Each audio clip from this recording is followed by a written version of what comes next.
All right, ladies and gentlemen, welcome to the Sunday Wire. I'm your guest host today. My name is Bryan McClain. I'm broadcasting live out of Central Texas. My call sign is Hesher. I'm sure many of you already know that. Welcome to this live broadcast. It is February the 15th of 2026. And hope everybody had a good Valentine's Day yesterday. Speaking of Valentines, I believe we will be joined by Sunday Wire's very own roving correspondent for culture and sport. Basil Valentine should be joining us today, as well as Adam Clark. We do have a pre-recorded message from Pat, and we're hoping that he gets wheels down and boots on the ground before the show ends so that he can call in and tell us a little bit about his trip. So he's been in Iran.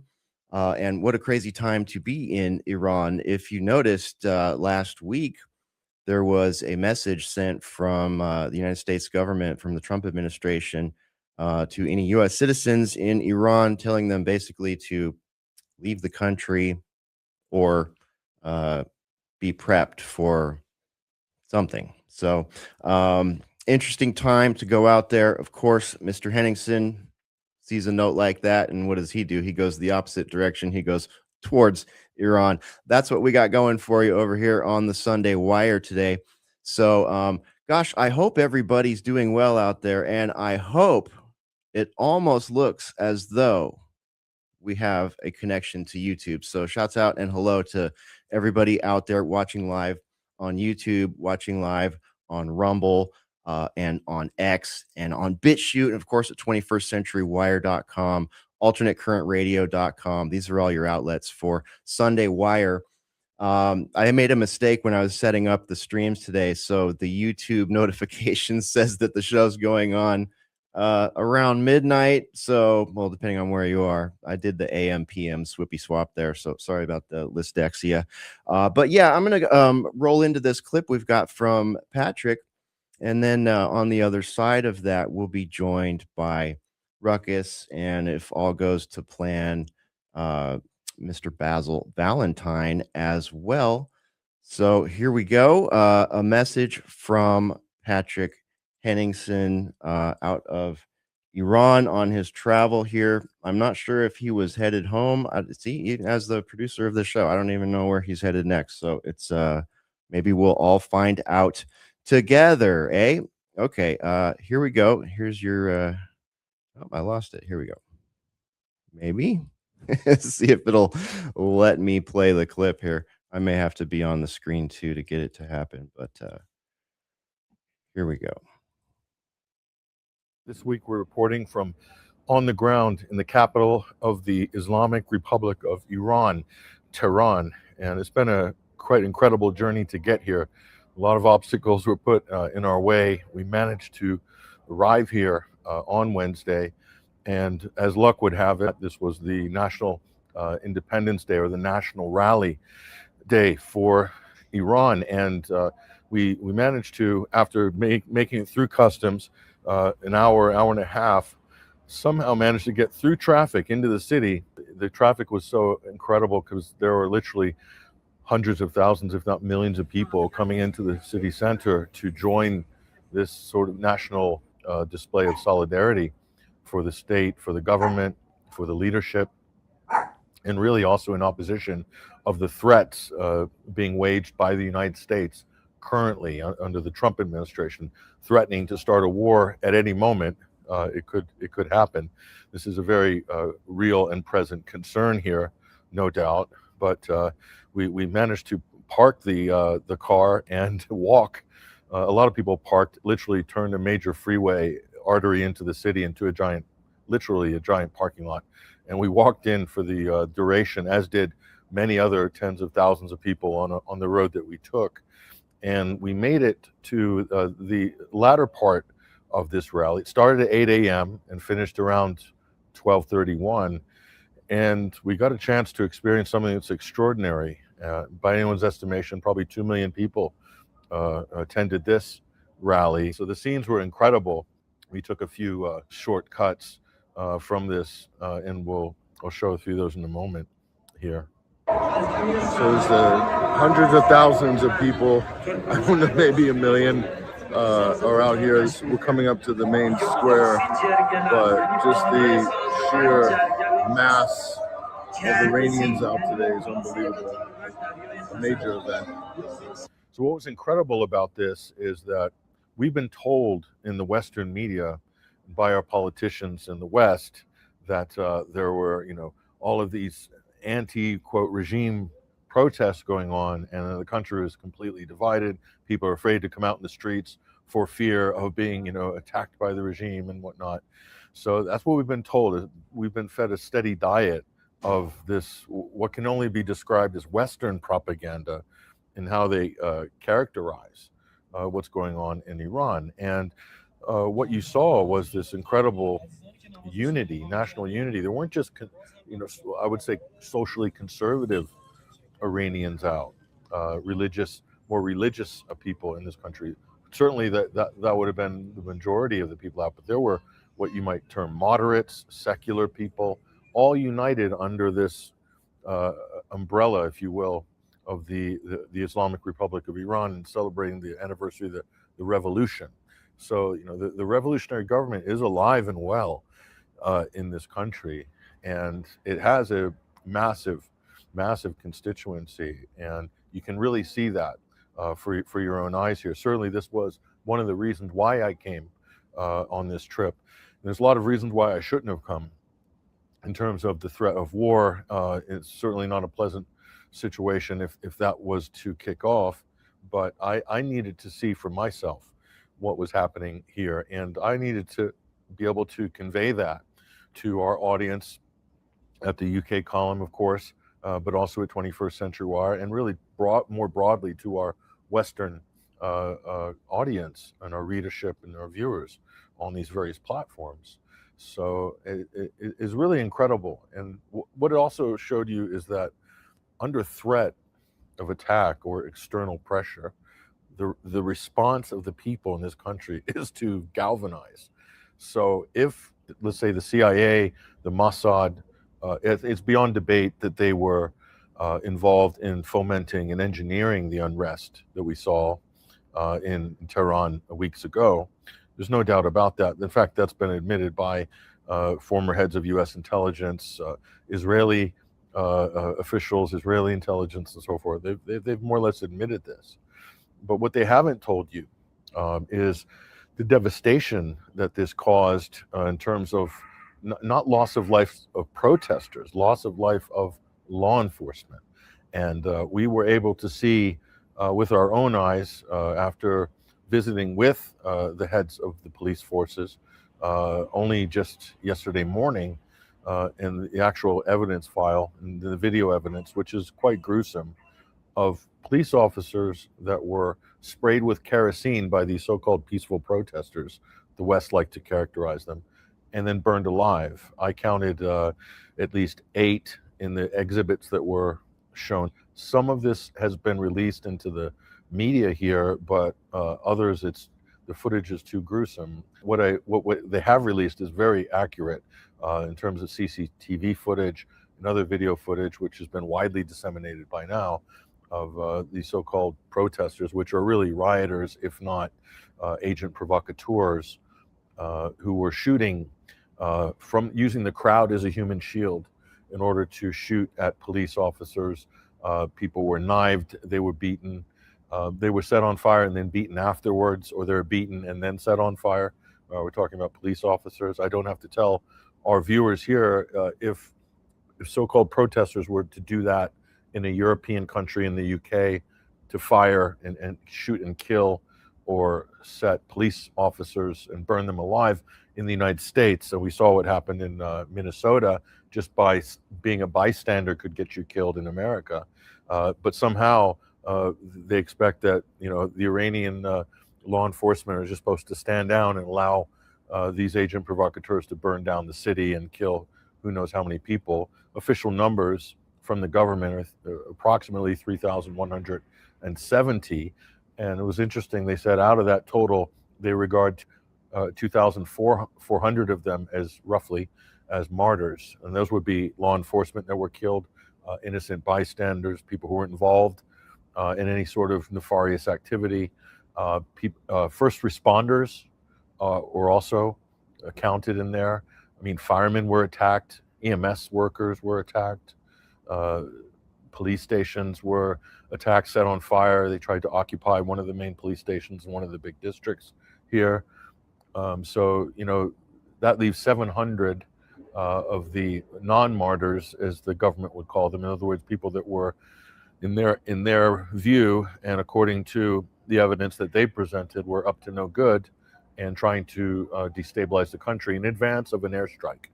So it's pretty clear what the program was. If this was indeed, and it seems to be, all evidence points that this was a coordinated color revolution, violent one, more like akin to the Maidan in the sense of the violence that was unleashed. So, all we can say is life got back to normal very quickly. The government shut down the Starlink units that were being used to bypass the internet outage. And it's interesting, the authorities found out when they cut the internet, a lot of the unrest and these cells that were organizing and moving around in order to attack law enforcement and look for weak spots in sort of the civil service and civil defense, that all died down very quickly once the internet was cut. And then Starlink was the backup plan by the West, and the Iranians were able to neutralize that. And this is a huge city. This would be like something like a cross between Madrid and Los Angeles. And it got back to normal fairly quickly. People came out in the hundreds of thousands, if not over 1 million, came out in support of the police officers, the hundreds that were killed by these Western and Israeli-backed agent provocateurs. And after that, I can tell you, you can walk freely through the city. There's no really restrictions on anything. And the other thing that people need to realize is that aside from that issue, this idea that women are forced to cover their heads and wear veils in Iran, it's not true. In fact, at the major demonstration, bear in mind, it had big religious overtones. There were a lot of unveiled women, including an international journalist that I know, who was also reporting. She wasn't wearing a headscarf. And so it's not unusual. In fact, you go out into the markets at night, I would say at least half. If I run a counter, maybe thousands of women, at least half will be uncovered. So, I mean, the propaganda in the West is something extraordinary. So there's a lot of stereotypes and misconceptions that somehow are fueling this drive. It's the only way to describe it, to demonize this country, to soften it up, to delegitimize its leadership, soften it up for a major military action. I think it's pretty clear that's what's going on. So to manufacture that consent, they need people in the West to hate the country, to hate its leadership, to say the supreme leader, if you will, the Ayatollah Khamenei, that somehow he's illegitimate, and this is a Islamo-fascist dictatorship. You hear this argument from a lot, hyperbolic arguments from a lot of the people, let's say, who back the Pahlavi royal family, who they think they can parachute in, and somehow that's going to be seen as legitimate. I can tell you, you'd be hard-pressed to find even a handful of people in the city of 12 million that would support the reinstallation of a US-backed monarch, or any monarch for that matter. The other thing about this society, which is interesting, which I've learned, is I knew this previously, but there's a huge political discourse in this country, and opposition voices are completely permissible. There's a massive variety, if you will, a lot of diversity in terms of the conversation. So it is not a narrow band of political discourse here. It's massive. It's only that the structure is different here in terms of how their parliamentary system is constructed, the fact that they do have a leader at the top, which also represents the spiritual life, if you will, of the country, in addition to the political. And of course, the military component is important, especially if you're being attacked by countries in your region or by the United States. So, but what's interesting is this system provides a lot of social and political cohesion here. And it makes you wonder, maybe that's the reason why the West are so hell-bent on regime change in a country like Iran. So that's interesting. I mean, there's a lot of other interesting aspects of this that we could share with you, but suffice to say, and I really believe this now, having witnessed also the difference in media coverage, or the lack of media coverage in the West of their national day of solidarity, their Independence Day, is that these narratives are so important. We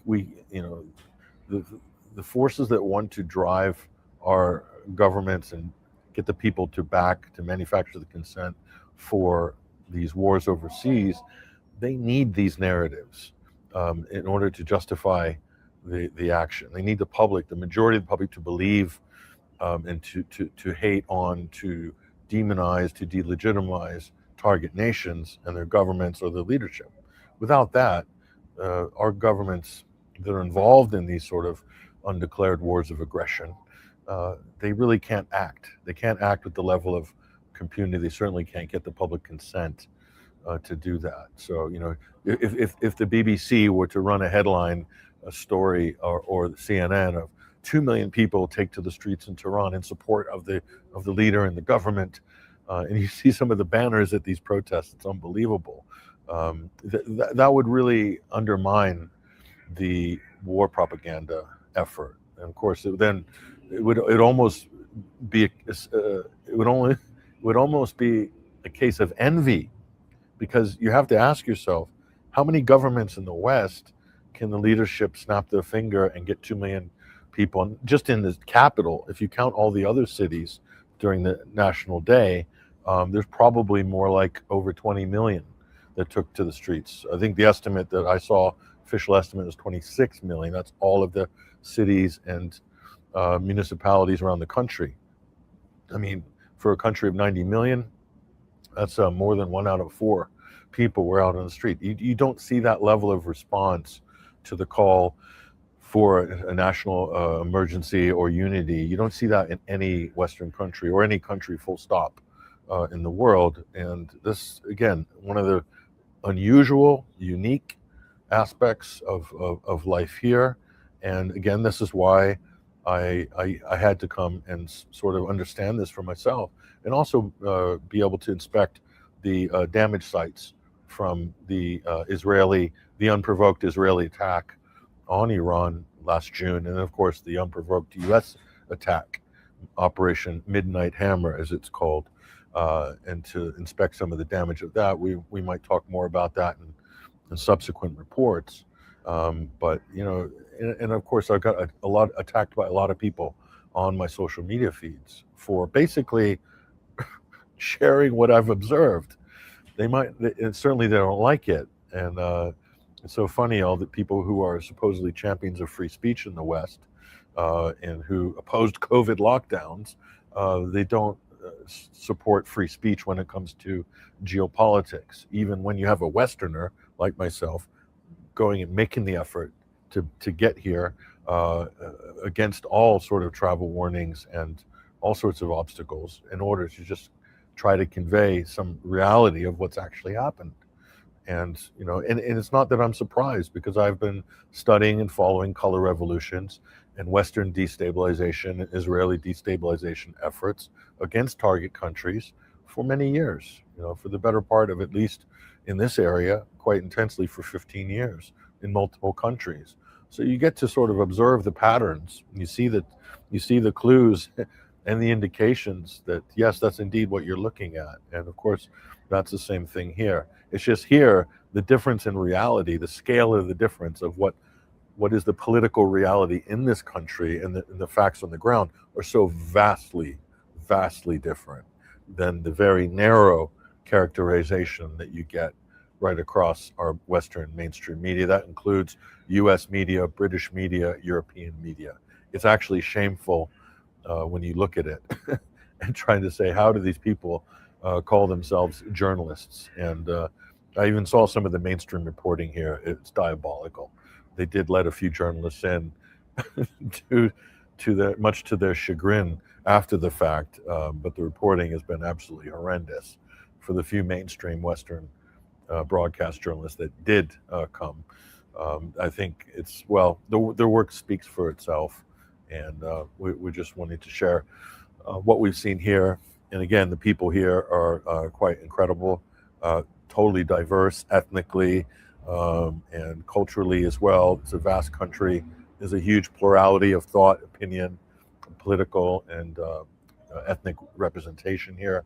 But in one way or another, all united under an Iranian national identity, which is pretty incredible.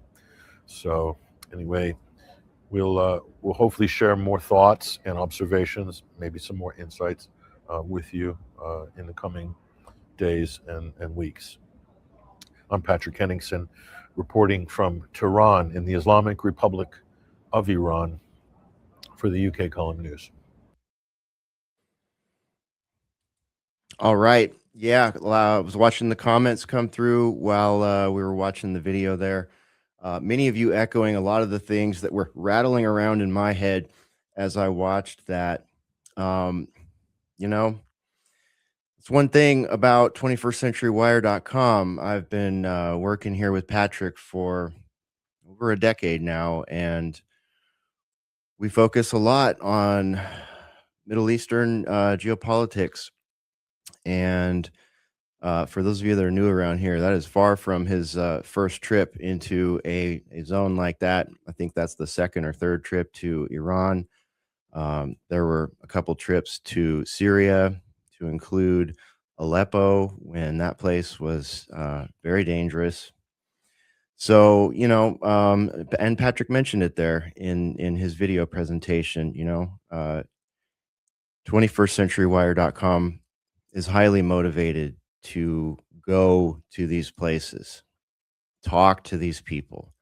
And we're just wrapping up our winter fundraising drive. Feels like spring right now. We got early spring here in Texas, but I really want to thank everybody that participated in that. And if you're thinking about participating, it's still open if you would like to contribute, that contribution, those memberships, those lifetime memberships at 21stCenturyWire.com, 21Wire TV. They bring you things like that. And they bring us the ability to send Patrick, Freddie, other contributors at 21stCenturyWire.com to some of these locations that most people only talk about. It's hard being a Westerner, especially if you're a 9-to-5 Westerner or managing a big family, running a business, caretaking, raising children, these kind of normal things that you would do in the pursuit of life, liberty, and happiness, right? It's very difficult for those of us in those common situations to understand the geopolitical aspects of what's going on right now.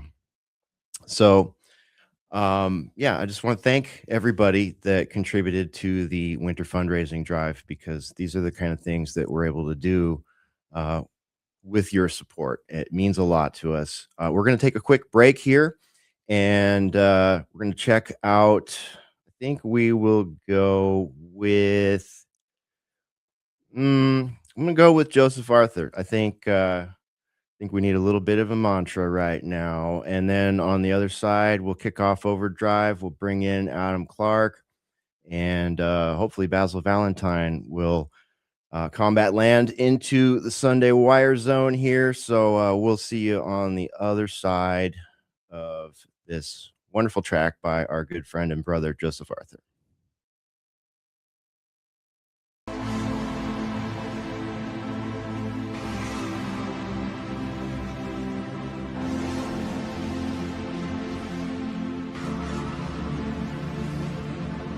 Gratitude, the antidote. The world is built on fear. The evil world we live in and wants our soul to disappear. But gratitude, salvation, and never any light that transcends all the darkness trying to hold us to the night. Thoughts say what is missing, thank you says what's here. Thoughts keep us unconscious, thank you makes it clear. Back into the moment, the vast eternal now, where God is always with us and holy like a cow, like a sunrise or a child or a garden full of roses. The mind misses the magic and considers all the poses. Why our thoughts against us, principalities are there, whispering indifference on foundations of despair. So thank you is my mantra, mantra. Na na na na na na na. Thank you is my mantra, mantra. Who set up this funhouse, this journey for our soul, where most never make it and lose all their control? How do we get back any sovereignty from the lies of demons that we pretend to be? Thank you is a pass to a place outside of hell. Gratitude and presence will lift us where we fell, but we have to make a practice to come back into now, in the garden of our gratitude, and push that ancient plow.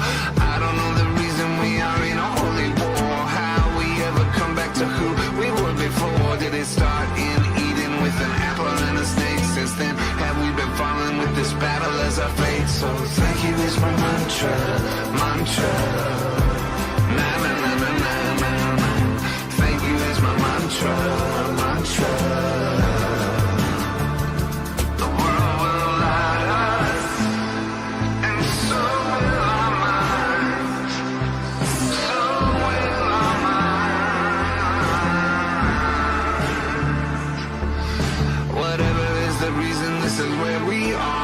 The light and the darkness are aiming for our heart. The light wants us present in the clutch of gratitude. The darkness wants us scattered with an evil attitude. And we look at the thinking that justifies the course. We see it's thought itself that brings on the divorce. From the Holy Spirit, from revelation's gloom, from the love of God to the darkness of the tomb. Voices of all demons we identify as us, and then we follow lies, the wrong voices that we trust. Take us to destruction, take us to despair, when the gift that God himself has always just been here. So thank you is my mantra, mantra. Na na na na na na na. Thank you is my mantra, mantra. Thank you is my mantra, mantra. Na na na na na na. Thank you is my mantra, mantra.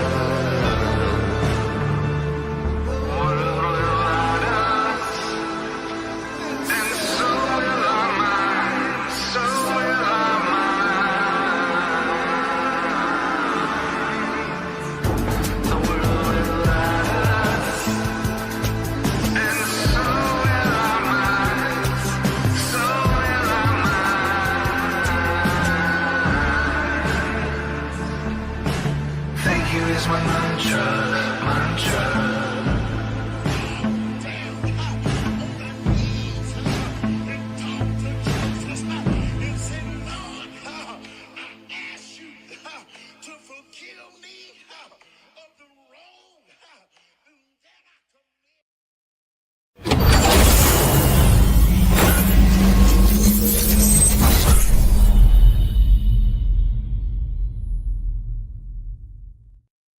All right, welcome back to the Sunday Wire. I'm your host, guest host, Bryan McClain, call sign Hesher, broadcasting live out of Central Texas. Thank you for joining us today for this live broadcast. We're going to be joined by Basil, Valentine, and Ruckus momentarily here. Before we bring them aboard, I would like to remind you, thank you folks in the chat for reminding me to remind the rest of you to hit that like button and that subscribe button, if you would, please, whether you're watching on Rumble, BitChute, X, whatever, wherever you might be, YouTube especially. We need those subs over there. That helps more than you know. I hate to ask for it, but hey, we are battling shadow banning, censorship, and all that other fun stuff for bringing you stuff like we just brought you. So if you haven't done that yet, please go ahead and do it. If someone wants to go in there and police those numbers and start that mosh pit and keep it going for us, we would appreciate it. But now let's bring Basil Valentine aboard the Sunday Wire. Basil, welcome to the Sunday Wire. How you doing today? Hi, Hesher. Hello, everyone. Great to be with you. Yep, I'm doing okay, even though the dystopia seems to get worse every week. It does seem to sort of expand like the nothingness in that movie that we all loved when we were kids with the flying Jim Henson creature. But anyways, Basil, yes, it is getting bigger, but so are people's attention spans. I'm hoping that people's attention spans are expanding along with the propaganda and all that stuff. So I don't know. It's a battle of attrition, but we'll see where we end up, right? Yeah, there's more and more noticing going on, isn't there? But at the same time, the forces of darkness are doubling down on their previous agenda. By that, I mean the way the corporate media are downplaying the Epstein files and not going after the sort of forensic examination that we see in independent media. I mean, are there bodies buried on the Trump golf course? Why they're not teams of people in those pop-up tents, digging for human remains? I mean, the idea that there could even be human remains on a golf course belonging to the sitting president of the United States, and everybody just kind of shrugs, and the media ignore it. I mean, we're through the looking glass here, aren't we, pal? As well as all the rest of the most horrific stuff. The most interesting meme I've seen today suggests that the woman who appeared on camera last week masquerading as Ghislaine Maxwell is in fact not her. The shape of her face is really quite different from the known photos of Ghislaine. And while you can say, oh, well, Ghislaine might have had some plastic surgery since she went in jail or immediately before, the way in which she looks different wouldn't be an obvious route to take with any kind of cosmetic surgery. Her nose appears a little broader last week than it was in previous photographs. So I do ask viewers to go and have a look at that. It's a bit like the Biden that everybody got used to in his most recent presidency, looking really like a different individual from the Biden of the 80s and 1980s and 90s. And everybody says, oh, well, he must have had some work done, some tightening or something. Well, maybe Ghislaine has as well, but I'm extremely dubious about whether the individual serving time is her or not. Of course, last week we had is Epstein alive? Farrago furore, Yeah, that reignited big. Which reignited, didn't it? And likewise, Ghislaine. So, the fact that Trump and the rest of them want the Epstein files to be buried and go away as quickly as possible, and the corporate media, which, I mean, the Guardian, for example, led for about 24 hours over Saturday and into this morning with the poisoning of Alexei Navalny and what a dastardly plot this was and all the rest of it. Again, doing anything they can to steer away from the Epstein was a Mossad agent gathering compromat on Western politicians, and that's why Israel's allowed to get away with genocide, which is the story that should be dominating the news on a day-to-day basis. But when I go to X, the Hasbara is absolutely turbocharged at the moment with a sort of twin-pronged attack. One is full-on genocide denial. There is no genocide in Gaza. That's the line. Because, of course, if they admit it, then it's all over, But no, there's no genocide in Gaza. And this woman has come out claiming she was sexually assaulted every day for 400 days. All the other hostages said that they were very well treated when in captivity in Gaza. So she seems to be a real outlier in that case. Perhaps if they covered her body to protect her during one of the Israeli raids, that she counts that. I mean, I would just venture to suggest she's almost certainly flat out lying, believe it or not. And of course, the the Sinayim have picked up the ball and run with that all over the place. This is evidence that Hamas is evil. Randy Fine, a fat cretin, soon-to-be ex-congressman from Florida, tweeted, Palestinian is a synonym for evil. Okay. So that's the mentality that you're dealing with. As I say, the doubling down, the genocide denial, the counterattack is endlessly. Just over the weekend, it's been disclosed that the British Museum is removing the word Palestine from ancient artifacts discovered in Palestine, hundreds, thousands of years ago. I don't know, as a result of lobbying by a Zionist group, of course. So, they just don't give up. They never give up. They never give an inch. We did, of course, have a tremendous win last week with the deprescription of Palestine Action, which has got them all absolutely jumping up and down. Revealingly, the Board of Deputies of British Jews published an open letter, of course, condemning the decision by the courts. They're not really, it seems, interested in due process and all that. And it's worth remembering that Justice Sharp, the chairwoman of the three-person panel, is herself Jewish. Okay, so you had a key person, the person delivering the report last week was actually Jewish herself. Anyway, they describe Palestine's actions as threatening or interfering with Jewish communal life.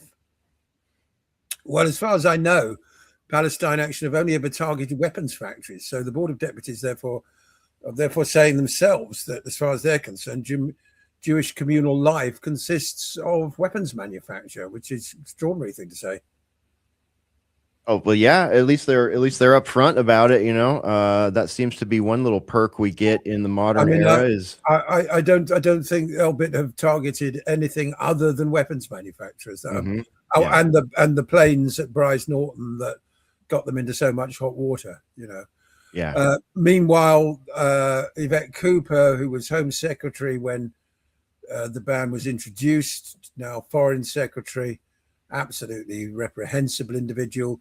She's been on the television this morning, doubling down on her accusations that Palestine Action is a terror group and set out to harm individuals, something that has already prompted a contempt of court response by Defend Our Juries, I think it is, who reported her to the Attorney General. But the Attorney General is an uber Zionist, so I don't expect any proceedings against Yvette Cooper for contempt of court anytime soon. Yeah, I wouldn't bank on it, man. Let me bring aboard the man who always has my back when I can't remember something, like the name of the movie, The Never-Ending Story. There's a Ruckus among us. Ruckus, welcome to the Sunday Wire. So we've covered a lot of ground already. That was a really interesting presentation from Patrick Henningsen. I saw a lot of highlightable comments about that while it was rolling, but I didn't want to distract from the presentation there. But what are your thoughts after what we've seen so far today? Well, I think some people in the comments sections would love to distract from the content. Anyways, that's a whole nother story for another day. It was actually the second time I saw that they debuted that, or parts of that, probably not even the whole thing, when Patrick was on UK Column on Friday.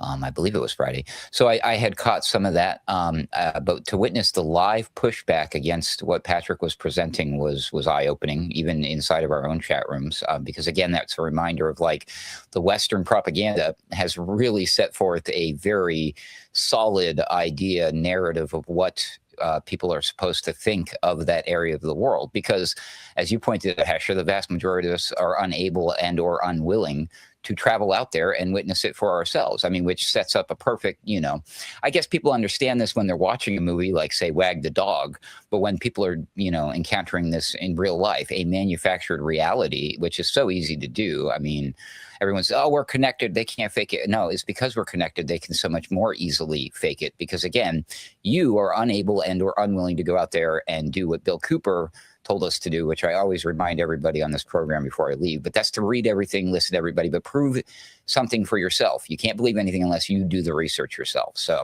I can't go out there to Iran, but I've developed a level of trustworthiness.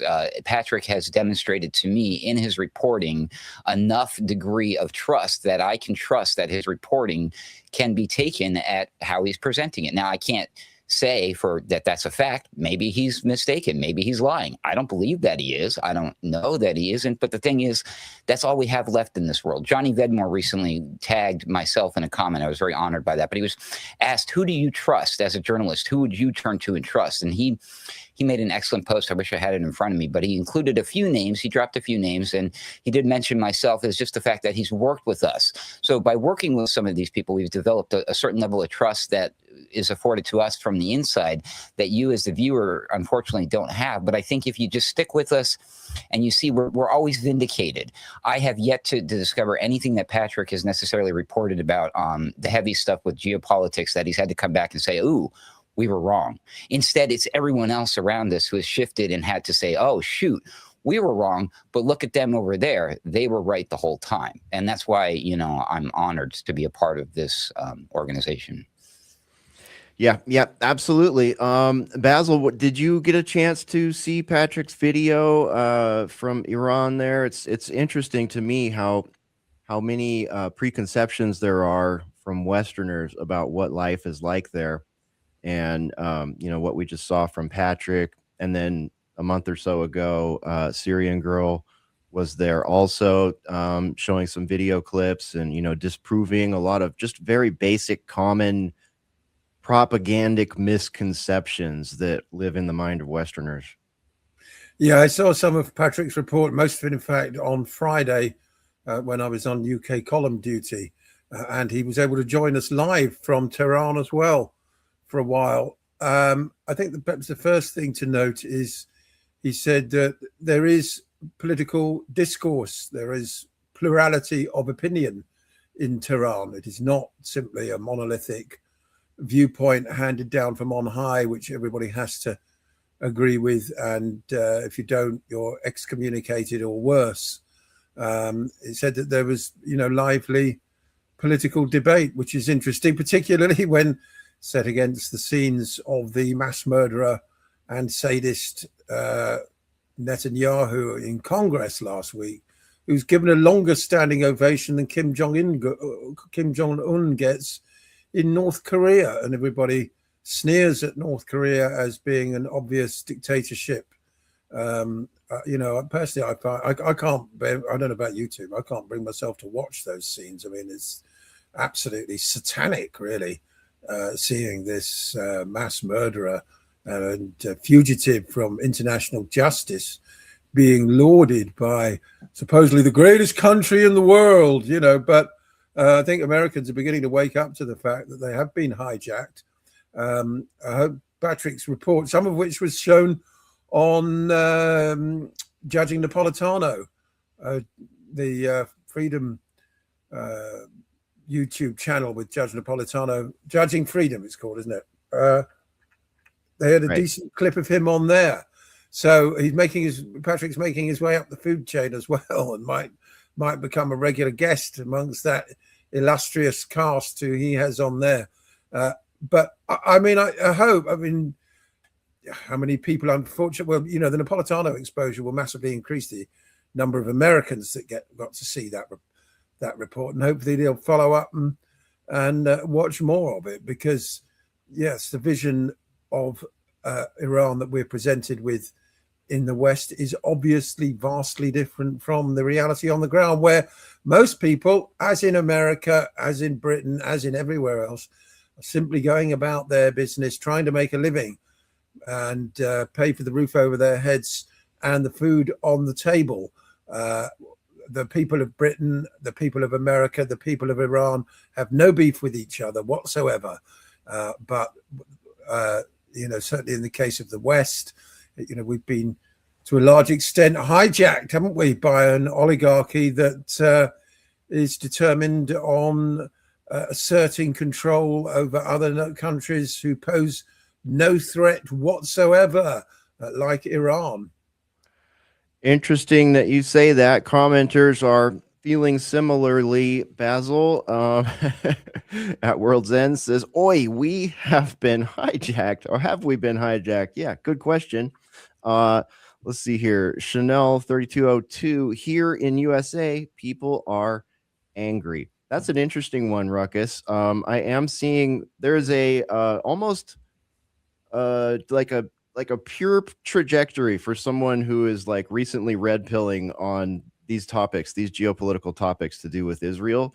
And usually, if you have any sort of constitutional mindedness, you end up kind of angry about it. And I am seeing quite the uptick about that. I mean, this is nothing new, but it does seem to be getting, Basil pointed out the recent visit, or is he still here? I don't know. It's like the whole country stops, and all of a sudden there's these roundtables happening with Netanyahu and all these other characters. But yeah, it's pretty interesting. What do you think, Ruckus? Do you see the rise in that sort of natural effect that people get, when they are new to this information? Well, of course, and it's all part of the plan to a degree. I mean, fear is a great emotion to control the population, but they're okay with people being angry at Israel because that furthers the agenda there. Is because then they do this neat little trick where somebody mistakenly acts upon their anger, and they say, "See, this wouldn't have happened if so many people didn't hate us." And they're like, "Well, maybe you shouldn't do things intentionally to allow people to hate you over with the intention of making them angry so you can point at them and say, why are you angry?" It's kind of getting ridiculous at this point, and obvious. And again, maybe it's the Overton window. I don't know. We're still debating whether or not the Epstein files is being distracted from, or is the distraction from something else. Who the heck knows? I've got a really bad feeling about the technocracy and the AI stuff because it seems to have taken a back seat in the global discussion and in the news cycles compared to some of these other things. And my spidey sense is really tingling. I'm sure we're going to be discussing that on the next episode of The Boiler Room, so we will save our rounds for that. But that's really kind of where my head is at. And real quick, to address, somebody was asking about what's with the chess piece and the global thing.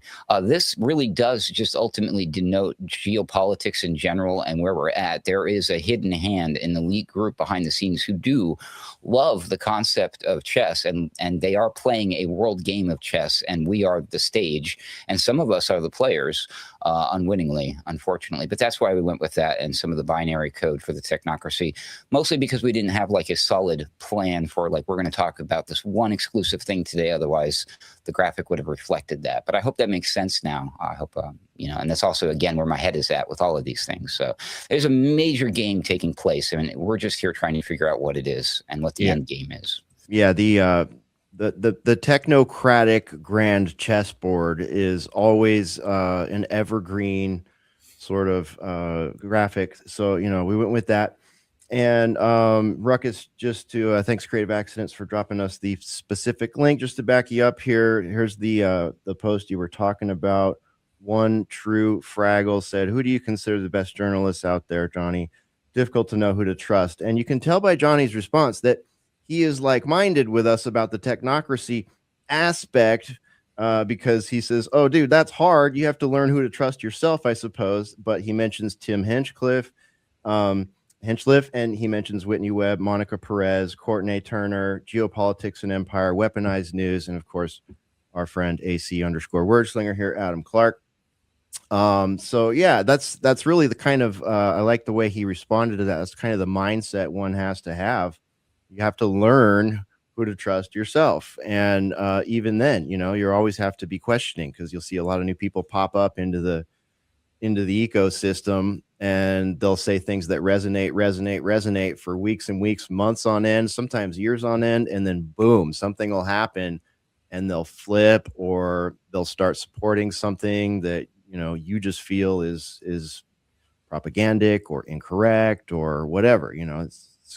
It's a murky area. It's almost an easier game to run through the long, and I mean long, list of people you can't trust. Yeah. And if you just start blacklisting people, then you're like, oh, look who's left. These must be the good people. See? Yeah, there you go.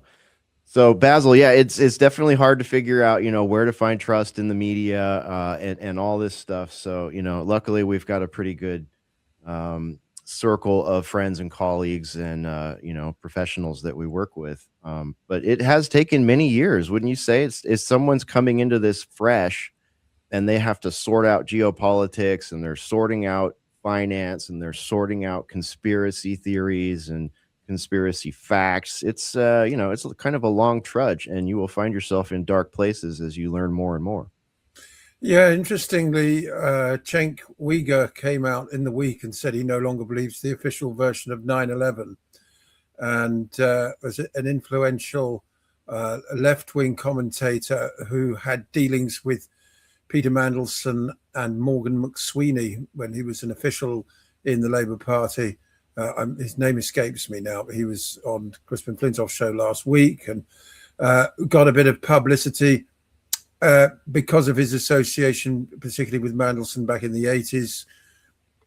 But the 9/11 thing, there's some bleed through, isn't there, from something that used to be confined entirely to the sort of conspiracy crowd, with the sort of traditional left, if you can call it that, and for that matter, the traditional right, eschewing any contact with anybody who questioned the official version of 9/11. Now, Tucker did his limited hangout. Yeah, he did. Very, very limited hangout. Cenk's defection as well. They had a conversation last week as well. Cenk was Tucker's guest. So, little bit too little, little bit too late, but better late than never that voices like that are starting to come together and unpick the whole empire of lies that passes for reality for most people still, unfortunately, because we really need to. There was again a meme, wasn't there? Rather, a release from the Epstein documents about Ghislaine Maxwell asking, was it an email directly to Epstein himself? What happened to the real pilot on 9/11? I don't know if you saw that. I did, and my eyeballs got real big for a second. So, but of course, corporate media won't touch any of this stuff ever. That's why the Guardian will never get a penny off me. Yeah. However many times they ask, and however many new browsers I have to open in order to get past their article limitation threshold. So, but isn't it strange? They're still reporting when somebody resigns over it. They'll say like, "Oh, so and so has left their position or is leaving politics because of their name showing up in the Epstein files." But then that's the news. They won't talk about like anything. They just say, "Oh, yeah, they're out because of this. Have a good day. Here's the weather." Oh my gosh, I know. I follow some of those big blue check accounts on X, and I can't believe how many of them are just like, dropping little nuggets, and it's like, well, duh, every time, duh, like, do you want to expand on what that nugget means to you? We've got all these like top 40 greatest hits of the Epstein files right now, and you've got all these blue check marks that are riding the Trump wave, basically wouldn't be there without the Trump/Elon wave at all. We wouldn't even know who some of these people are that live in other countries that spout off and talk like they live here and talk like they're MAGA. It's ridiculous. So, you see the way they talk about the Epstein files, and it's exactly that. It's a trickle drip of specifics, a trickle drip of, oh, Tony Hawk had to explain all of his, relationship history because he was mentioned by some CI in the files. And it's like, okay, is that important to us at all? I mean, when I think Tony Hawk, I think about 720 McTwist. Okay, that's about it. I don't, even if he was like all the celebrities, like I care very little about their participation in this. Like the celebrities, like they're like the little pets of the friends of Jeffrey circle. The celebrities, I mean, look at Stephen Hawking. How many times was Stephen Hawking in there?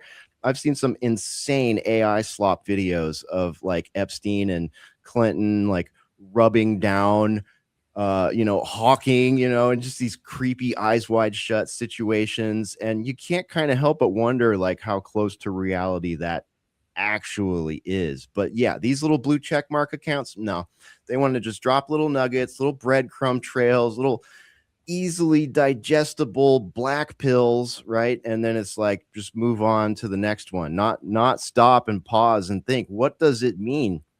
I like the term you just used, Basil. I may steal that for Boiler Room tonight. An empire of lies. Like, what does it mean to actually live in a reality and a political system that is built on an empire of lies? Yeah, absolutely. And why no investigation of all these code words? Pizza, of course, was just one, but there are lots and lots of others. There's no forensic examination in the corporate media at all. And yet this is the biggest story in the world by far, I've seen people saying that, yes, they would have World War III rather than have all this exposed. Simple as that.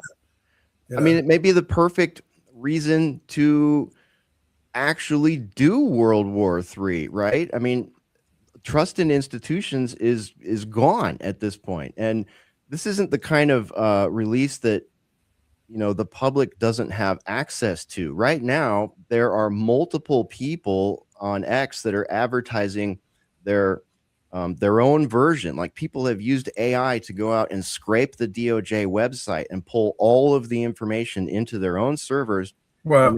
And then put it in an LLM that you and I and everybody can interact with. So you can now go into the files and you can search by any name, and there are hyperlinks all over it. Like, they've made it convenient to sort, to search, to index, to go back to constantly cross-reference. So internet sleuths around the world right now are literally creating heat maps, relationship maps, any kind of graphic map you can possibly think of, that shows the Friends of Jeffrey network. And it's absurd. You wouldn't be able to do it with a corkboard and strings and push pins. It's just not doable. It's crazy.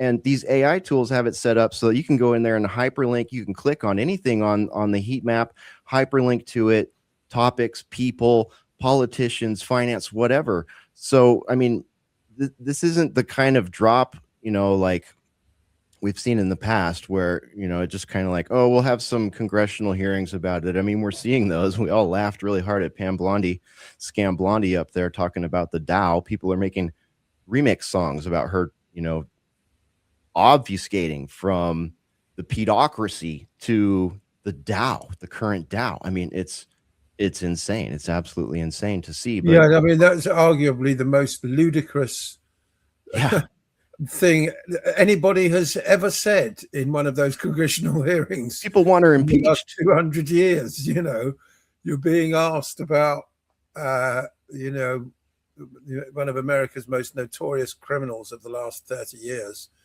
And you want to deflect to how well the economy is doing. And what's more, just one aspect of the economy, which is the Dow, which has got nothing to do with ordinary people's living standards. Absolute nonsense. I mean, beyond nonsense, just sort of off the charts, isn't it? I mean, I thought I was watching an episode of Fraggle Rock for a moment, Ruckus. Yeah. In my head, when I see it now, I don't hear her saying, what about the Dow or all the things she says. I hear her saying, but what about all of the rich, wrinkly old white dudes who are making a killing in the stock market? That's all I'm hearing her say. And I'm just like, wow, lady, pretty wild. You brought up the AI tool, which is interesting, but that does add the extra, the WTF, the wild card into this whole trust issue, because we were talking about trust in independent journalism. Obviously, we're losing trust. There's a huge erosion of that, probably by design, of the institutions, of the governments, the banking system, media, sources of information, and all of that stuff, because the AI is designed to replace it. But you just said, you pointed out one of the quote unquote good uses of AI. I can't help but think that we're maybe falling into a trap because we are somehow inherently trusting these AI tools. How do we know, somebody built this tool with the help of AI? How do we know that AI is really being helpful or isn't helping further obfuscate information and or make it worse? I was just dealing with an AI earlier today, one who's usually pretty good. I don't care. I'll shame it. It's Microsoft Copilot. I was trying to ask it how to resize an image because I was making some graphics today, and it did some quick math. and it did the math completely wrong. I could take a calculator and prove to it that it did the math wrong. I had to tell it that its math was wrong before it had to stop there and think and redo the whole thing again. But if I was the type of person that just takes what it says at face value and posts it on X, I'm now spreading misinformation. See, so I don't trust using AI to sort through these types of information. It sounds neat and convenient, but I think we got to do it the hard way, unfortunately. Yeah, but even doing it the hard way, and I agree with you, there's a lot of pitfalls in there, but this one is interesting to me because this particular pitfall, at least one of the ones I was looking at, I believe it was called Gmail. If you look up, I'll see if I can bring it up, but if you look up Gmail on X, they've set up their service in a way where you can literally go to the DOJ's URL and just cut out the part that says, you know, DOJ.gov or whatever and put in Gmail. Whatever. And they've mirrored every single one. So it's like one still needs to verify everything they're looking at, and one still has to, you know, decide for themselves what they think of the drop.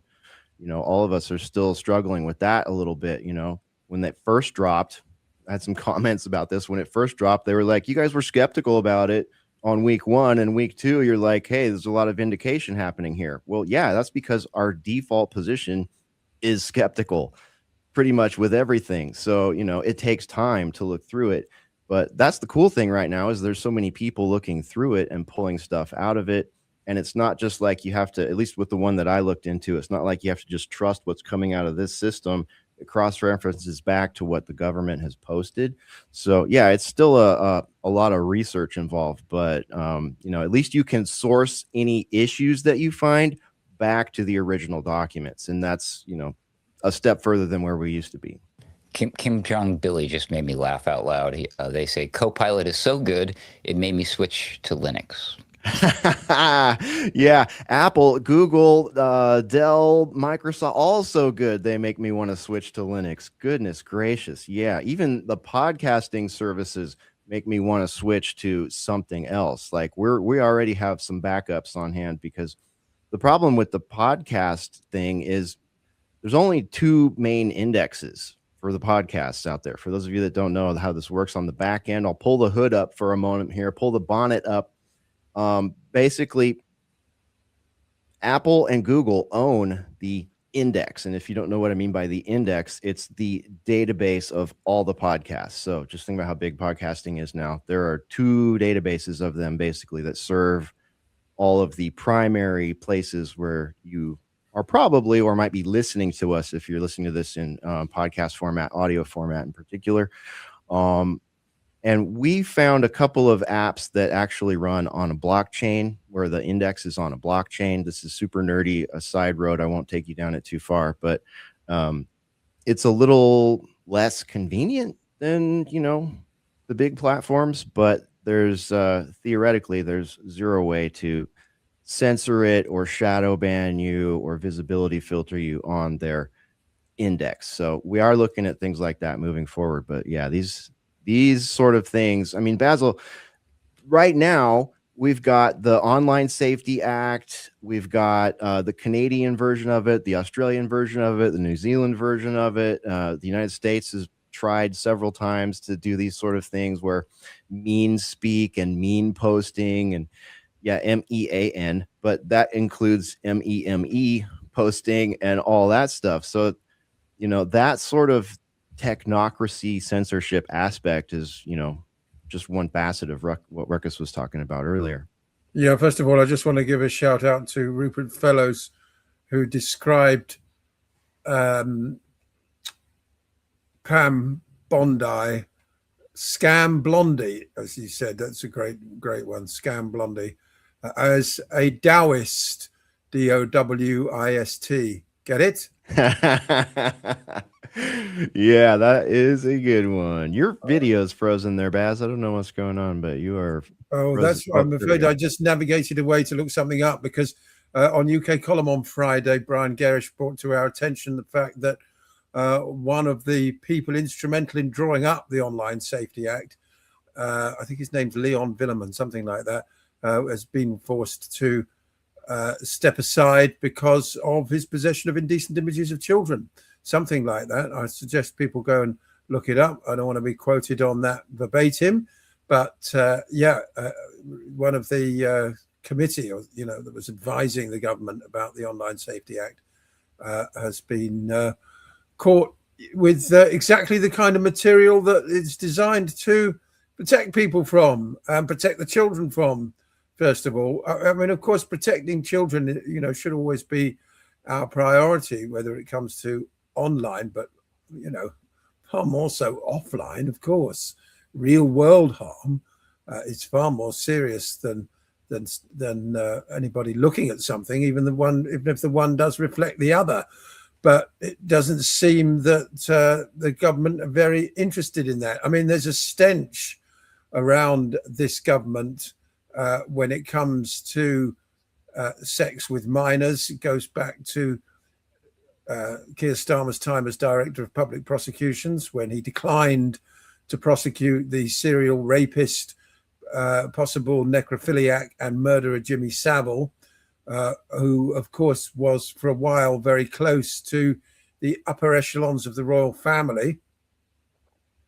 Believe it or not, he was brought in as a marriage guidance counselor for Charles and Diana, if you can imagine that, and creepy. That's really creepy. Was quite close to Charles at one time. Quite a lot of photographs of them together. He was knighted by the Pope as well as the Queen, remember? For what exactly? So Keir Starmer, even in spite of the mountains of evidence, we didn't know, is always the claim. And that's the same now with the depth and length and breadth of Peter Mandelson's relationship with Jeffrey Epstein. The claim is we didn't know, it's a concerted attempt. We've seen it coming for years by the European Union in cahoots with the United States government to clamp down on freedom of speech, across the internet, using child abuse as a cover. But we all know that, the real target is dissent from establishment political narratives.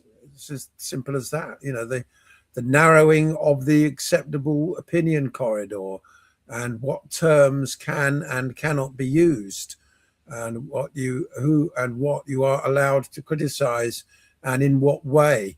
And of course, the thin end of the wedge with all this, and I know that there are attempts to bring in laws along these lines in the United States, are the so-called hate speech laws, because that allows legislators to, and then the people acting on the legislation, police, of course, and public prosecution services, to determine the intent behind what somebody said. We've ended up in a complete mess. There shouldn't be any hate speech laws. Conspiracy to murder, incitement to murder, incitement to cause criminal death, whatever. There's enough laws on the statute book already to deal with anything that would be called so-called hate speech. Yeah. And this whole thing with, we're doing it to protect the kids. Are you kidding me? Like, what exactly has been done to protect kids ever by these people? We're talking about this. So, I mean, these people should be demanding forensic examination of the Epstein files, the digging up of the Trump golf courses, the, mass arrests pending charges. Why isn't Wexner in jail with no bail, being quizzed every day under bright lights, Haven't seen any of this. Likewise, Leon Black, Right. And dozens of others. The 6 people named in Congress last week by Ro Khanna, and there are dozens more, aren't there? Yeah. They're too big to fail, Basil. Well, this is it. But, this is part of the great noticing, isn't it? That people are starting to realize, hang on a minute, Yeah. there's an elite running the show who appear to be untouchable. But Basil, a bunch of rich, wrinkly old dudes are getting richer, and that's what we should be talking about. They'll get to keep their homes when the economy destroys. That's right. Yeah. I just want to put this up real quick. This is an example from that X page I was telling you about. The X page is at Jmail Archive, and here's just one example of the kind of thing that you can do there. They say we built Jikipedia, Jikipedia, a new wiki that compiles Jmail data into exhaustive reports on key figures in the Epstein scandal. It lists all recorded visits to Epstein's estates, each person's possible knowledge of Epstein's crimes, and laws they may have violated. As an example, here's Epstein's executive assistant who sent over 100,000 emails to him and was shielded from prison in 2007 in a 2007 non-prosecution deal. So, you know, a little breadcrumb like that, and you go into their their X account here. There's their full X account, official account for the Jmail suite, and interactive archive tracking the Jeffrey Epstein scandal. Now, this is not the only thing I've found like this out here. Popular TikToker Ian Carroll is advertising something similar, and others out there of various outlets are doing similar stuff. So now the Jmail and the Wikipedia, they probably want to reconsider their branding. That could be considered anti-Semitic in some circles. Could be antiseptic. Yes, we'll at least they're at the point. They put a little hat on their logo, but it was a different kind of little hat, so they should probably be safe. It's okay. Yeah, we should be okay. They've got a sun hat, right? It's not a juice box. That I'm guessing that's because obviously the J is because of Jeffrey Epstein, but the hat, the emails in question that they're recreating here was it was called the Jeffrey Epstein Vacation at gmail.com or so. So it was his vacation account. So, because if you're going to, talk about pizza and, satanic sacrifices and hardcore geopolitics and, antibiotics for your venereal disease, you do so on the vacation email, not the business email. Right. Makes perfect sense. I mean, it fits with all their encoding schemes, right? No, none of this makes any sense. But no, anyway. It really doesn't. Let me show you guys this one. I got a clip I want to show you here. I have not watched this yet. It was just sent to me, and I guess it came out yesterday afternoon. This is Marjorie Taylor Greene, and she has some comments about the Epstein files and the Trump administration. Let's see what she has to say. That fight to release the Epstein files came directly from President Trump. And I know a lot of people have a hard time with that, but that is the truth. He fought the hardest to stop these files from being released. That fight to release the Epstein. Okay, so short clip there, but there's Marjorie Taylor Greene claiming that Donald Trump himself was one of the loudest voices in the fight against this information being released. I don't know if I should be surprised. I'm not. But no, I'm not in the least. I'm not in the least bit surprised. Yeah. I mean, he knows what went on in the 80s and 90s with Epstein and how close they were. The claim, of course, is that Trump distanced himself from Epstein at some point earlier this century. But we've only got his word for that, which isn't worth very much, is it? And that's what ultimately all of these files at the end of the day are only truly ultimately can be proven in a court of law. The only good stuff we got is just the fact that these people lied. So it's it's not, so it's not necessarily a crime to tell a lie unless you've done so under oath in some sort of, setting like that. So that's why we're hearing about these people just losing their jobs or quietly retiring or stepping away from politics because they're not going to get in trouble. Nobody's going to jail. None of these people are, all of these things. And then why throw in the weird, salacious, random things that they've already allegedly proven is not true, like the FBI hotline stuff, like the dead bodies in the backyard, stuff. It's especially not true, right, that they're going to go to jail if no one's going to investigate it, if no one's going to start an investigation, if no indictments are sent out. There is so much. So Ruckus, correct me if I'm wrong, but what you're saying sounds to me like there's a lot of circumstantial evidence in here, guys. They got millions of lines of circumstantial evidence. And if an honest investigative team were to start pulling those threads, things would happen. An investigation would happen that would probably lead to indictments. But if no one is willing to do anything more than what, internet sleuths can do and blue check marks on X, what's it for?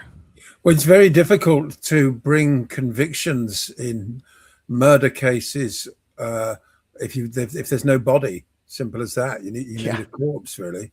Right. I mean, the worst of it is that children were taken, certainly in the Savile case, from children's homes where they wouldn't be missed. In the case of the sort of elite satanic paedophile ring, children are not given birth certificates and are bred purely for the purpose of human sacrifice. Now, I mean, that sounds such an appalling thing, such a monstrous, satanic thing to say, but that's what's being alleged, put it that way, in which case forensic evidence is very, very hard to come by, just as forensic evidence of rape is hard to come by. The victims who stood up in Congress last week, if you were raped 25 years ago as a 14-year-old by Ehud Barak or Jeffrey Epstein, at this point it's only your word against theirs. Simple as that. It's not like, I mean, if a woman is raped on Saturday night, she can go to the police immediately, and these days they can take a DNA sample and build up a forensic case. But obviously with historic accusations of sexual abuse, that's impossible. So it does become very difficult to get convictions in any of these cases. But that doesn't stop the authorities from making the process, the punishment, when it comes to people who do things that the authorities don't like. I mean, we've just had 6 prisoners released from jail, having spent 18 months on remand in the harshest possible conditions, detained under terrorism legislation in Britain, the equivalent of a 4-year sentence. They spent 18 months before getting their trial. Why can't Leon Black and Les Wexner spend 18 months in a federal, or I gather state penitentiaries are worse, in a state penitentiary awaiting trial, even if they do get off at the end of it? Well, yeah, and like maybe also worth looking at, like the first time Jeffrey went to jail on a conviction, why is it that he was treated so differently than any normal person that gets convicted of the things he was convicted for? Why is it that he had local police in plain clothes bringing him to and from his cell? Why was he only in his cell one night a week? What, there all this, like, he had all these luxuries. It was basically like, if you've ever seen Goodfellas, the way they're treated in prison, kind of like that, if you need a visual aid. Why did that happen? How did that happen? Same with Ghislaine. Like, why is she in a low security yoga class, vegan diet, women's prison? Getting what is plastic that? surgery, allegedly. Right? Having time for plastic surgery. The president of the United States wishing her well, saying she's a nice person many years ago. I mean, what is going on here? And then, of course, the claims of body doubles. I mean, don't scoff at claims of body doubles. We have evidence of many people having body doubles for them, to include Zelensky. Zelensky's been photographed with his body double. Saddam Hussein, body double. Like, so many people have had body doubles. I mean, you're really not a world oligarch unless you got a body double. Yeah, the most egregious case was when Hillary Clinton collapsed. Yes. Do you remember that one? And then this other woman appeared a few hours later in a wig. That was an absolute joke. You can find actual historical documentaries and books and articles about how this is a known practice. Like that, yeah, of course they use doubles. Yeah, like, you'd be stupid if you didn't, Yeah, why wouldn't you? Yeah. I mean, how many times have you wished you had a double? Not a digital clone, mind you, but just a way to double up your capacity, your time, all that stuff. I mean, if you're rich, famous, oligarch, you got that possibility. No Well, problem. I meant for the protection purposes because you might be Yeah. the target of an assassassination. That's yeah, the a lot of these original. the high level people do have these doubles for that purpose. Yeah, it's so sad. Yeah, that's the We original don't get doubles. primary We need get the for that. digital doubles who are going to run our lives for us and then take our money. Yeah, that's cool. great. Absolutely great. Someone asked earlier, where can I find the full video from Patrick? Probably want to share Yeah, it. I think UK Column is probably the best place to look. Friday's episode, and then the UK Column Extra, which is normally for subscribers only, that has also been made available publicly.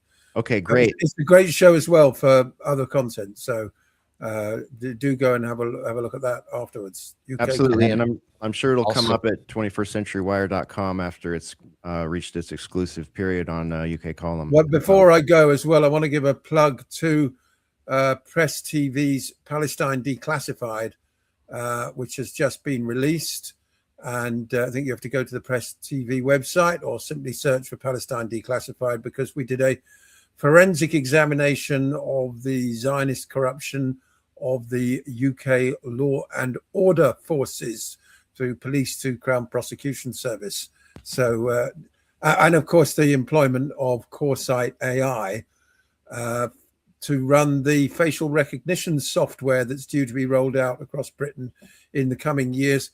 Coresight AI also ran the facial recognition software in Gaza, responsible for the slaughter of so many innocent people, and well, of course, there were links, likewise back to the usual suspects in all that. I mean, we're hoping that the Palantir contracts are all going to get cancelled because of Peter Mandelson's role in facilitating them.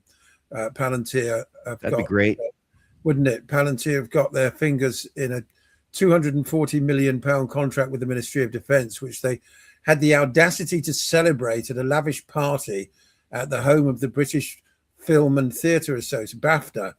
They had a party at BAFTA on Wednesday of last week. Some of the BAFTA employees were horrified to discover that the premises had been used for Palantir to celebrate their multi-million-pound contract with the MOD. And they're also embedded in their National Health Service now. Oh boy, MOD, does that stand for Method of Destruction? Yeah, very well said. Yeah. All right, how long it'll be before that's the Ministry of War, right? Like it's become in the United States. Yeah, you guys got to catch up. I don't know why you guys are so mean to Palantir all the time. You have something against them? They're very interesting. Nice. I think it came out in the files this week that Epstein was an early investor in Palantir when it was a startup. So that should, certainly in this side of the pond, that should mean the immediate cancellation of all their contracts, because we're very doubtful about where Epstein got his enormous wealth from in such a short space of time. I think it's fair to speculate, was he being paid for supplying children for sexual purposes to the rich and powerful, or even worse, supplying children for human sacrifice to the rich and powerful?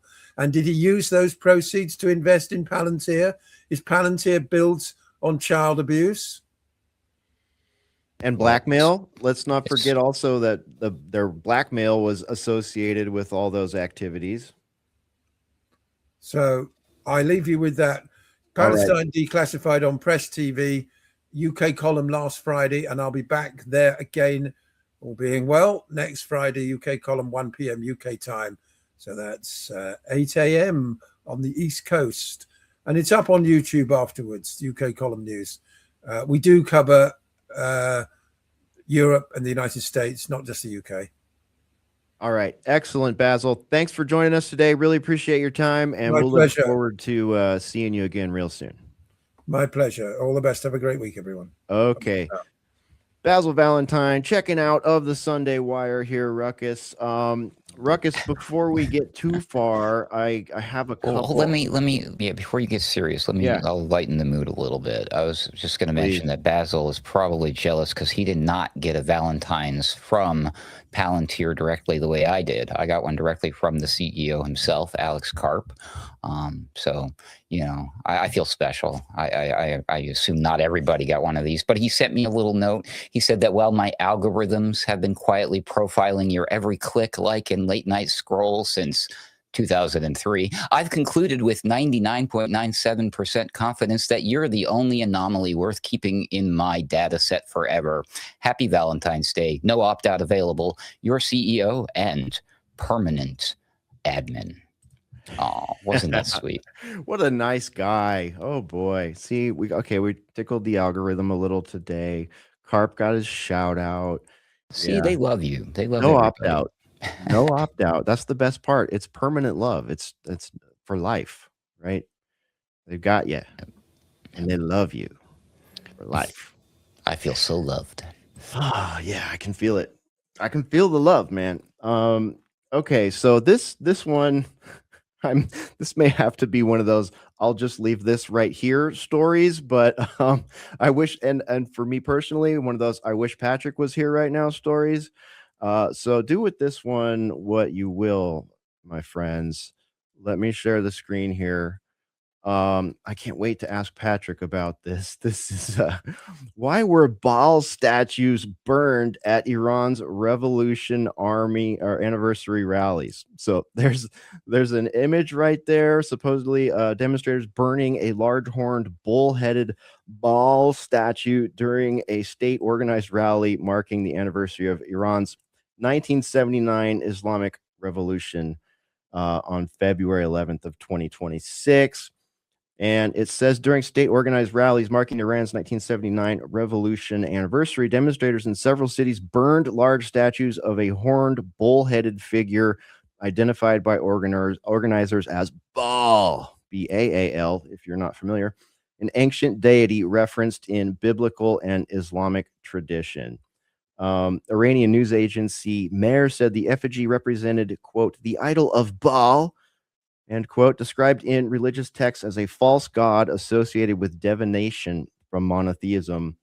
And participants were chanting, death to this country, death to that country, probably America and Israel. But that's what we're hearing in the reports, quoted as saying the act symbolized resistance to what they described as corrupt Western systems and Zionist ideology. So I think there's also a mention of Epstein in here. Hardline outlets and channels said the burning was a symbolic reference to documents recently released by the U.S. DOJ related to Epstein, who was charged in 2019 with running a sex trafficking ring involving underage girls. So there you go. A little bit of WTF news there, Ruckus. I don't know what to say about that. I watched quite a handful of the videos of it burning. It was fascinating. Yeah. Definitely. No, this is based. This is cool. This is probably one of the this might, I know the year is young, but this is already going to get cataloged in one of my favorite stories for this year.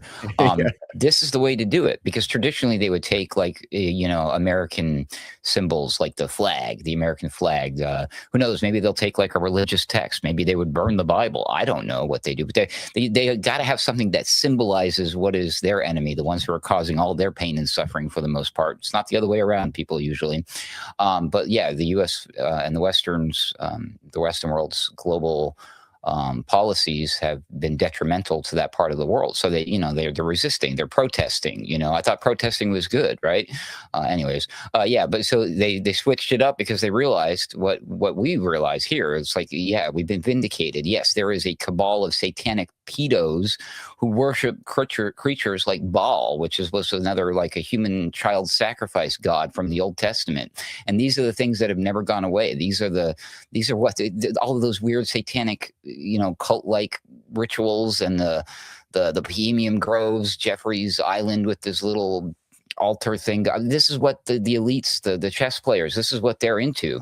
So Iran gets it. It's just a darn shame that the sheeple here in the West and in America don't understand what that's. They're like, what are they doing? They're burning a bowl. That has nothing to do with me. I'm like, no, that has everything to do with you. You better wake up, because this is how the rest of the world sees you. From inside, we think like we're like, oh, we're made of gold and we're shining and we're untouchable, unapproachable, and we're perfect. The outside world sees us quite differently, unfortunately.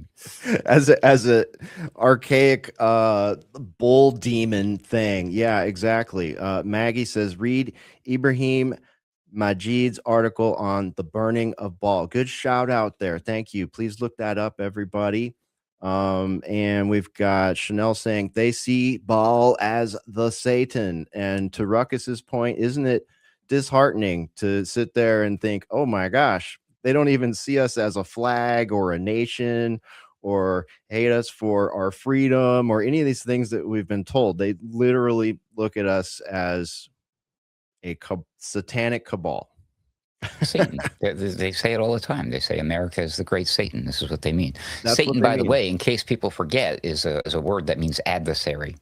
So, yeah. And in a specific type, it's the one that, like, you're not going out and picking a fight with Satan. Do you pick a fight with Satan? No, Satan comes and just does all these conniving, dastardly, disgusting things to try to, pick a fight with you. It's like, can't you just leave me alone? Never mix Red Bull with Monster Energy. Yeah, that's it. That's good advice. See, we've never let it be said we don't give spiritual and health advice on Sunday Wire. Rupert says the vampire ball, BALL, is over. Yeah, well, we sure hope so. We need it to be over. Look where it's gotten us. You can't have two masters. Yeah. All right. Let's see. Over at 21stcenturywire.com, as you know, normally we have a Sunday screening for you, but this week we are just going to re-amplify the Sunday screening that we had last week in case you missed it. The Sunday screening, Jeffrey Epstein, the unredacted story, came out in 2025. The film reveals incredible survivor testimonies through investigative journalism and legal documents to shed light on the sinister networks, deceit, and power dynamics that enabled Epstein's offenses to remain unpunished for years. So there you go. That's up there at 21stcenturywire.com. Highly recommend you check that out. While you're doing that, you might want to go and check out Freddie Ponton's work at 21stcenturywire.com, especially this one. It just came out 4 days ago. How deep does Epstein's French connection go? There is quite literally no one better to pen this one than that one. Freddie Ponton.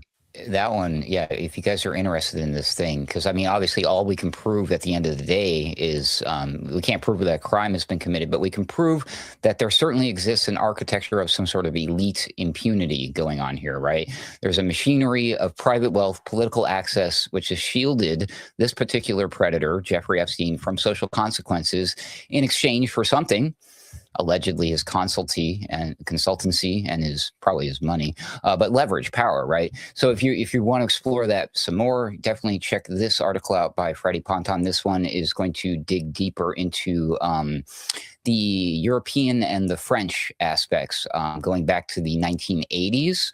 Epstein functioned as a strategic fixer and an intelligence asset with some familiar names, including the Rothschilds, as well as the Hermes luxury dynasty. So if you guys are into that stuff, this is the article you should add to your repertoire. You won't find this in the files, but you will find this a much deeper analysis of some of the items that were discovered in the files. It was a good one. I like that one. Yeah, that's definitely a good one. Also recommend this one over at 21stcenturywire.com, Grooming the Gulf, how Epstein forged Emirati elites into tools for Israel. This one just came out 5 days ago, again by Freddie Ponton. You'll never guess what that one's about. I don't think I have to tell you much about that one. Yeah, this is a good one, especially if you're interested in things like all these connections, Hind AI Oasis and the Epstein emails, that Stain a Nation. That's a good segment here in this article. And then you got a timeline of Epstein's UAE Israel web there. The Sultan's sordid secrets, bin Solomon's torture videos, and Port Empire. So there's a lot to go through in that one. We also have up there at the site, this one's about a week old. This came out, I think, right after the last Sunday Wire. Leah Pissar's fundraising trail through Ghislaine Maxwell to Epstein, another Freddie Ponton banger here. So if you're one of our internet sleuths, if you're deep diving, you want to know more, definitely head over to 21stcenturywire.com and check out Freddie Ponton's work. Check out the Sunday real screening. quick. Yeah. One more from Freddie that's not Epstein related. So if you're sick of Epstein, you want the newest of the new from Freddie, it's up there. It's a long read. It's a deep analysis into the Nord Stream pipeline, but you will find that at 21stcenturywire.com. It sure looks to me, after reading that article, because it sure looks to Freddie like that was a covert NATO operation. There it is. Yeah. This one is a lot of work has gone into. He brought the receipts and then some on this one. Holy yeah, moly. a lot of research and journalism went into this series. His Nord Stream series is absolutely on fire. It's bar none, probably the best work on the topic out there. And of course, it's up there at 21stcenturywire.com. And while we're talking about receipts, I know people care about receipts these days when we say stuff.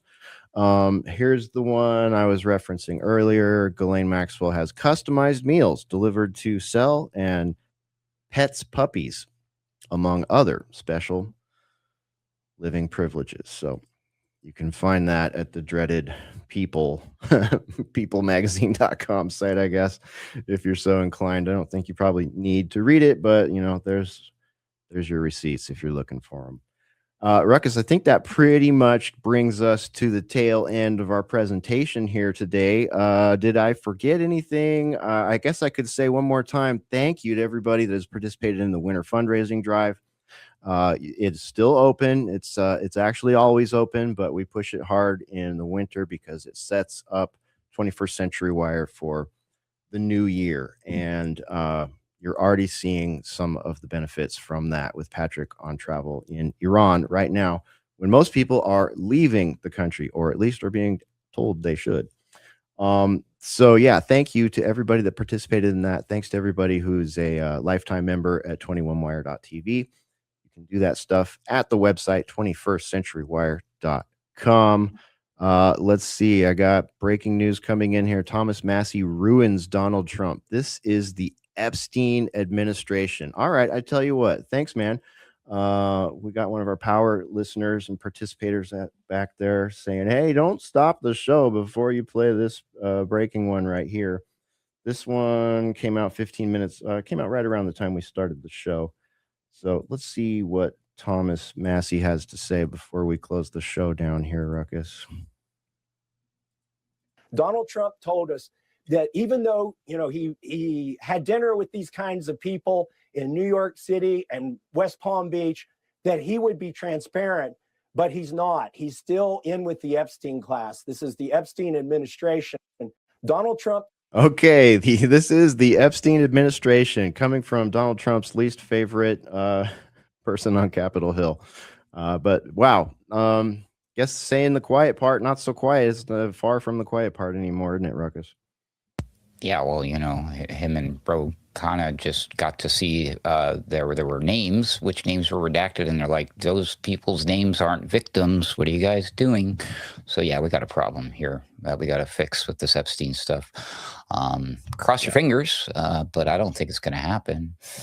No, I predict we'll see the usual pomp and circumstance, dog and pony show on Capitol Hill and in the mass media cartel, and then we'll be disrupted by the next hashtag big thing, whatever that is.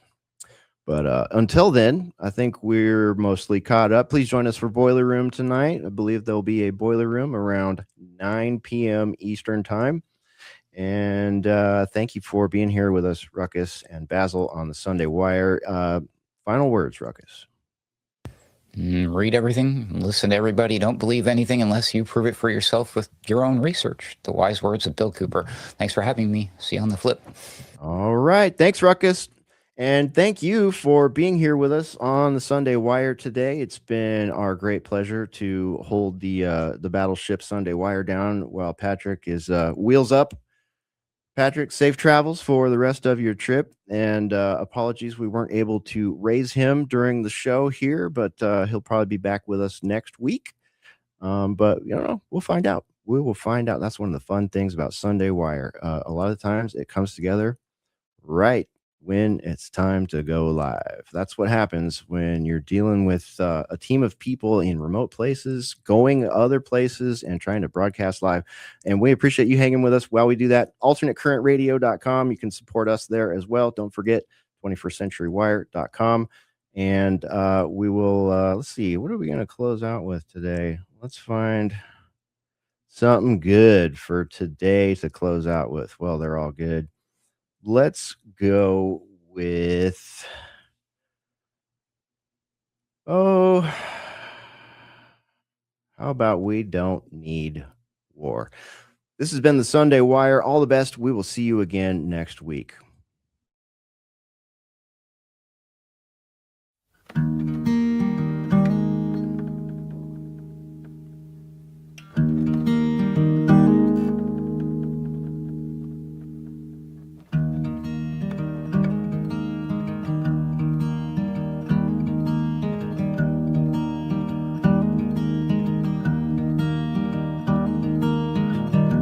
Don't need war, we need peace.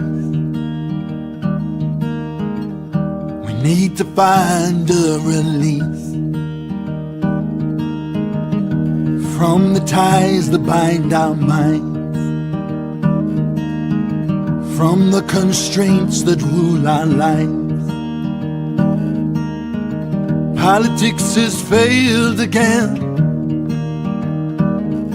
Power's in the hands of dangerous men, with their fury and their rage, and minds bent with fear, greed and hate. They're dropping bombs again. They don't know that all lives are heaven sent.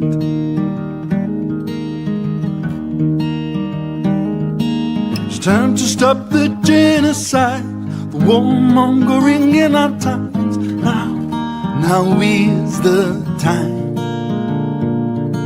It's time for us to visualize a world where peace will shine. Now is the time. Now is the time.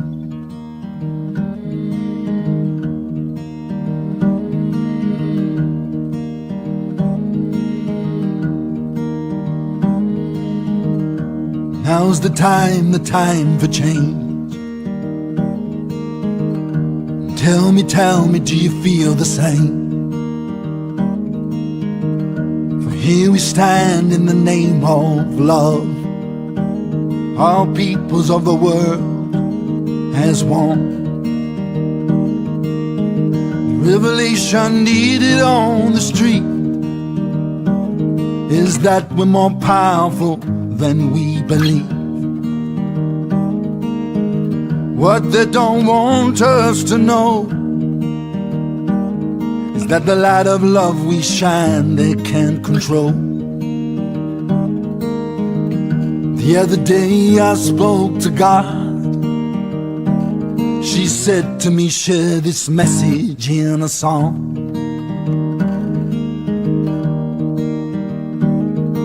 It's time to stop the genocide, the warmongering in our times. Now is the time. It's time for us to visualize a world where peace will shine. Now is the time. Now is the time.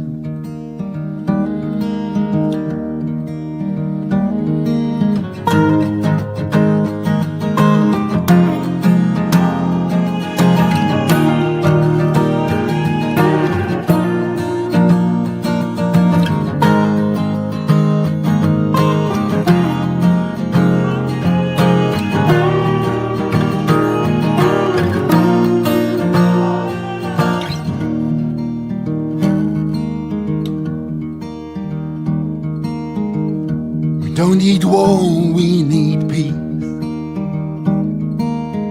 We need to come together in unity. We can change the world tonight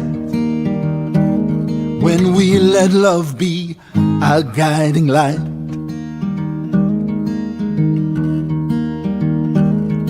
It's time to stop the genocide, the warmongering in our times now. Now is the time. It's time for us to visualize a world where peace will shine now.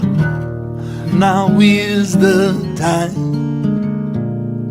It's time to heal dividing lines for the sake of humankind now. Now is the time. It's time for us to realize that we're all one in God's mind now. Now is the time. Now is the time.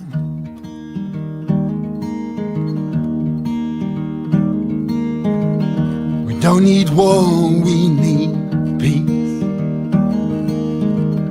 We don't need war, we need peace. We don't need war, we need